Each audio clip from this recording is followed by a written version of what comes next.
Best pigeon इन पाक देखने वाले तमाम दोस्तों को मेरी तरफ से अस्सलाम वालेकुम। मेरा नाम मोहसिन नकवी है और आज हम आपको एक ऐसी शख्सियत से मिलाने लगे हैं जिनकी समझ लें कि बचपन से अब तक उनकी उम्र हो गई है, कबूतरों के दरमियान ही वो रहे हैं। बल्कि ऐसा मैं अपने पहली एक वीडियो में भी जिक्र कर चुका हूँ कि खलीफा मोहम्मद अरशद जो हैं वो अली वाले कबूतरों की वजह से उनकी पहचान है कि उनके पास उनका कहना है कि अली वाले कबूतर महफूज हालत में है, प्योर ब्लड लाइन में है।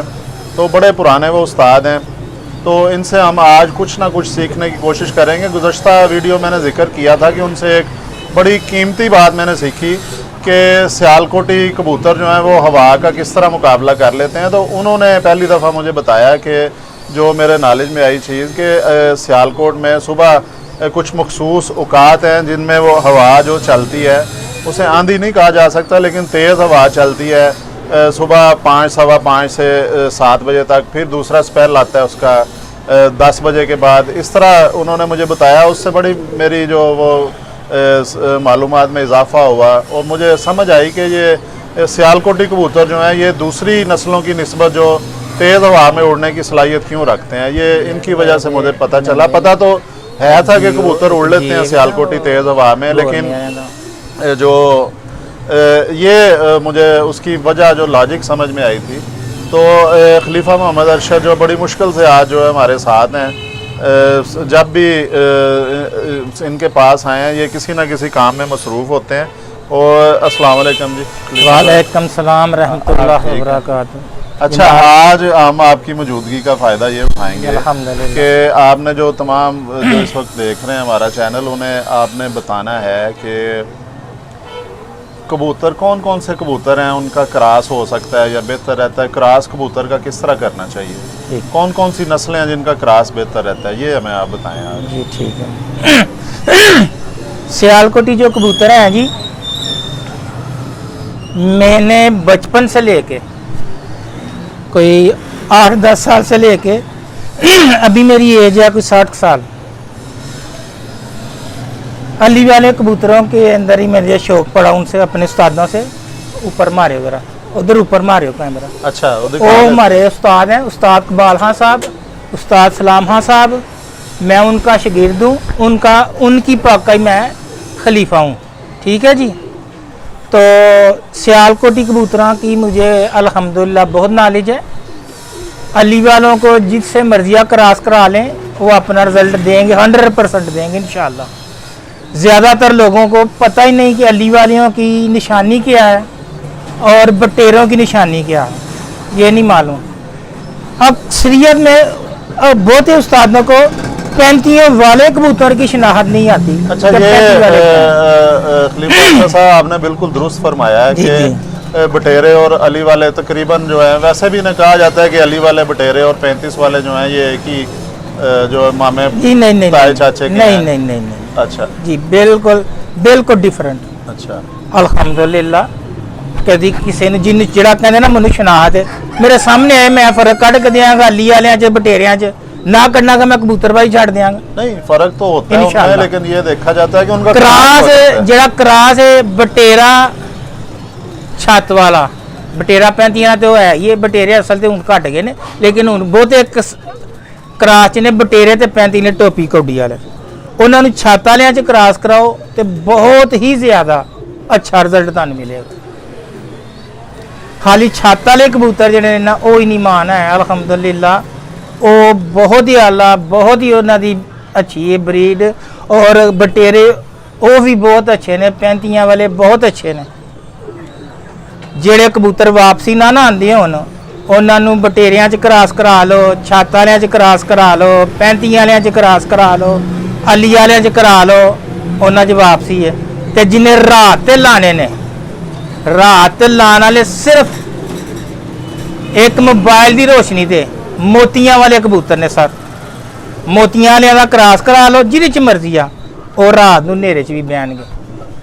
और एक और मैं बड़े दोस्तों को सुनना कि यार इस कबूतर की अख च मैं 10 रिंग वेखे ने, इस कबूतर की अख च मैं 5 रिंग वेखे ने, एरे च मैं एने रिंग। मैनूं यह तो दस दिओ मेरे भराओ, ए रिंगां दा मकसद की है? ਰਿੰਗ ਕਿੰਝ ਜਾਂਦੇ ਨੇ ਕਿਸੇ ਨੂੰ ਪਤਾ ਹੈ ਕਿ ਸਿਰਫ ਗੱਲ ਹੀ ਕਰਨੀ ਸਿੱਖੀ ਦੀ ਹੈ ਕਿ ਇੰਨੇ ਰਿੰਗ ਵੜ ਗਏ ਇੰਨੇ ਰਿੰਗ ਨਿਕਲ ਗਏ, ਸਿਰਫ ਇੰਨਾ ਲਫ਼ਜ਼ ਹੈ। ਰਿੰਗਾਂ ਦਾ ਮਕਸਦ ਹੈ ਕਿ ਜਿੰਨੇ ਕ੍ਰਾਸ ਕਰਾਓਗੇ ਉਹਨੇ ਰਿੰਗਾਂ ਅੱਖਾਂ 'ਚ ਪੈਦਾ ਹੋ ਜਾਣਗੇ। खूबसूरती बढ़ जाएगी बस। आंखों की। ਰਿੰਗ ਇੱਕ ਜਾਂ ਦੋ ਹੋਣਾ ਚਾਹੀਦਾ। ਕਬੂਤਰ ਪਿਓਰਿਟੀ ਜੋ ਹੁੰਦਾ ਹੈ, ਜਿੰਨੇ ਰਿੰਗਾਂ 'ਚ ਵੜੋਗੇ ਉਹਨੇ ਉਹਦੇ 'ਚ ਸਮਝੋ ਕ੍ਰਾਸ ਨੇ ਵੜੇ ਦੇ। अच्छा नहीं, क्रास अभी आपने बताया जी कि छत वाला क्रास जो है वो बटेरों के साथ कराया जाए, बड़ा अच्छा रिजल्ट आता है। उसके बाद आपने जो बताया कि अगर रात के अंधेरे में आप कबूतरों को चाहते हैं कि वापस आएं तो उसमें मोतियों वाला से चूहे भी कहा जाता है दूसरे नहीं नहीं, में। चूहा होर चीज़ है, अच्छा। मोतियां वाला होर चीज़ है। ठीक है।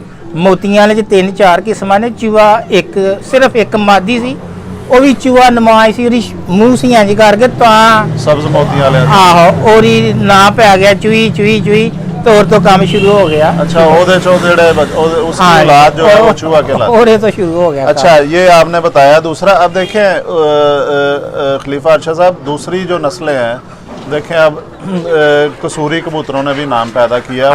उन्हें भी हम उन्हें भी अप्रिशिएट करेंगे कि उस आज़ा कराम ने बड़ा काम किया है, मेहनत बेशक, की है बेशक, कि वो आए कोई सामने। शक नहीं, बेशक। उसके बाद जो भी अच्छा काम करे उसकी कदर करनी चाहिए। बेशक। फिर ये लाहौरी कबूतर हैं, आजकल लाहौरी कहा जाता है, वो भी हैं। अगर उनके साथ हम चाहें कि सियालकोटी ब्रीड जो है, सियालकोटी जो पुरानी नस्लें हैं उनको क्रॉस किया जाए तो वो कौन कौन सी नस्ल से कौन सा क्रॉस होना चाहिए? ਸਭ ਤੋਂ ਪਹਿਲੇ ਮੈਂ ਇੱਕ ਜਵਾਬ ਦੇਣਾ ਚਾਹਾਂਗਾ। ਉਸਤਾਦ ਅਸਗਰ ਮੈਂ ਢਿੱਲੀ ਛੱਡ ਜਿਹੜੇ ਲਾਹੌਰ ਦੇ ਨੇ ਉਸਤਾਦ ਬਹੁਤ ਵੱਡੇ ਨੇ, ਮੇਰੇ ਮੁਹਤਰਮ ਨੇ, ਅਲਹਮਦੁਲਿਲਾ ਬਹੁਤ ਅੱਛੇ ਇਨਸਾਨ ਨੇ, ਠੀਕ ਹੈ। ਉਹਨਾਂ ਨੇ ਪਿੱਛੇ ਜੀ ਇੱਕ ਇੰਟਰਵਿਊ ਦਿੱਤਾ ਸੀ ਕਿ ਸਿਆਲਕੋਟੀ ਕਬੂਤਰਾਂ ਨੂੰ ਉਸ ਹੱਥ ਜੋੜ ਕੇ ਕੱਢਿਆ ਸੀ, ਠੀਕ ਹੈ। ਯਾਨੀ ਕਿ ਇੰਨਾ ਕੁ ਬੁਰਾ ਉਹਨਾਂ ਨੇ। नहीं खलीफा साहब, मेरी बात सुने। ਇੱਕ ਮਿੰਟ प्लीज मेरी ਗੱਲ ਸੁਣ ਲਓ। अगर उन्होंने कह दिया, ठीक है। मेरी सुन लो गल सर। उनके पास सियालकोटी अच्छे नहीं होंगे। नहीं सर, है क्यों नहीं? उन्होंने ਜਿਹੜੇ ਕੋਠੀਆਂ 'ਚ ਰੱਖੇ ਦੇ ਨਾ ਪਿੱਛੇ मेरी बात सुने। मैं बड़ी माजरत के साथ कि अब हमारे पीछे सारे सियालकोटी पड़े हैं। जी, जी। अब सारे सियालकोटी भी नहीं अच्छे होते, सारे कसूरी भी बेशक, नहीं अच्छे होते। बेशक। अब मेरे पास अगर कोई कसूरी परिंदा आया, गलत आ गया, मैं अब सारे कसूरी कबूतरों के खिलाफ ਮੈਂ ਸਰ तो नहीं ਤੁਹਾਨੂੰ ਸਾਰਾ ਕੁਝ ਦੱਸਾਂਗਾ। ਅਗਰ ਸਾਰੇ ਚੰਗੇ ਹੋ ਜਾਣ ਨਾ हाँ ਤੇ जी। ਉਸਤਾਦੀ ਸਿੱਖੀ ਦੀ ਲੋੜ ਹੀ ਨਹੀਂ। हाँ जी। ਅਸੀਂ ਉਸਤਾਦ ਕੋ सीखने की जाना। ये बताएं आप कि हमें जो है कि अगर बाहर से कोई लेके आना है, बिल्कुल डिफरेंट ब्रीड है, कसूरी हैं, कमगर आते हैं, उसमें कई किस्म के कसूरी भी हैं। टैडी आजकल बहुत मशहूर है, बल्कि लाहौर में जाएं तो तकरीबन टैडी कहा जाता है हर कबूतर। जी जी वो भी आप देखते रहते हैं। आप मेरे से ज़्यादा जो है कबूतरों से अटैच हैं। जी, जी। और पुराने कबूतर परवर हैं, 60 साल आपका तजर्बा है।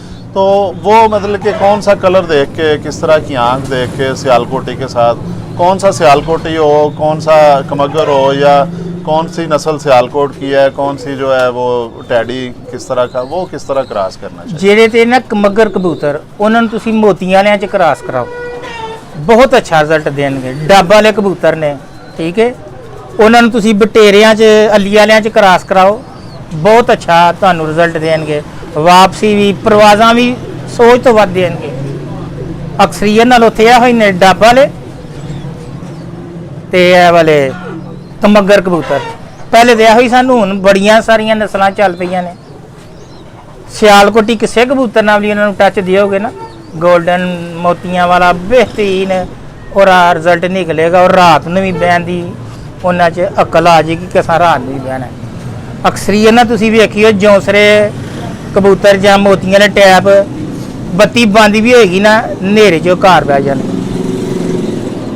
बिल्कुल जी, ये है ਜੀ।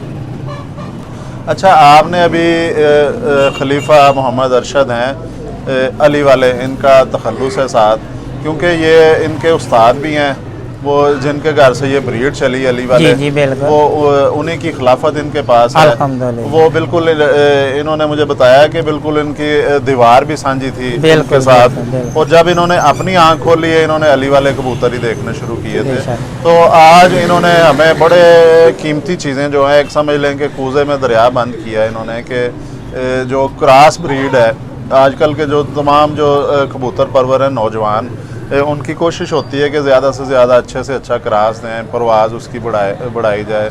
और सबसे जो अहम ज़रूरत है कबूतर परवरों की होती है, कबूतर ज़्यादा उड़े या कम उड़े वापस आना चाहिए।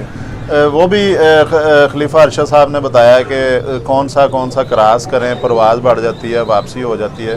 तो आज के लिए इतना ही, इंशाल्लाह नेक्स्ट प्रोग्राम में फिर कोशिश करेंगे कि कोई ना कोई आपके लिए अच्छी इन्फॉर्मेशन लेके आएँ। अब तक के लिए अल्लाह हाफ़िज़।